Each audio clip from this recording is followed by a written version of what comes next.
এরপর প্রশ্ন হলো, স্বামী স্ত্রীকে তুই বলা যাবে কিনা, অথবা স্ত্রী স্বামীকে তুই বলতে পারবে কিনা, এই বিষয়ে কিছু বলেন। ভাই, স্বামী স্ত্রী একে অন্যকে সম্মানের সাথে ডাকবেন, কথা বলবেন। আল্লাহ কোরআনে কারিমে পুরুষদেরকে বলেছেন, ওয়াশিরুহুন্না বিল মারুফ, তোমরা তোমাদের স্ত্রীদের সাথে দিনাতিপাত করো, সংসার করো সুন্দরভাবে, ভালোভাবে, সঠিকভাবে। তুই বলে যদি তাকে তোকারি যদি বলে, তুই তোকারি করলে এটা কি ভালোভাবে বসবাস করা হয়?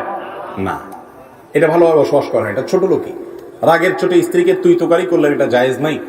একইভাবে কোনো স্ত্রীও তার স্বামীকে তাচ্ছিল্য করে ছোট প্রকাশ হয় এরকম কোনো কথা বলা জায়েজ নাই, কারণ তিনি তার বড় হিসাবে তাকে সম্মান করতে হবে, অভিভাবক হিসাবে তাকে সম্মান করতে হবে, তার আনুগত্য করতে হবে। এটা আল্লাহর পক্ষ থেকে নির্ধারিত আবশ্যক বিষয়। বিধান একে অন্যকে তুই তোকারি করা, তাচ্ছিল্য ভরে কোনো কথা বলা, এটা কারোর জন্যই জায়েজ দেয় না, স্বামীর জন্য না স্ত্রীর জন্য। আল্লাহ তাআলা আমাদেরকে সব জায়গায় ভদ্র এবং ভালো মানুষ হিসাবে বসবাস করার তৌফিক দান করুন।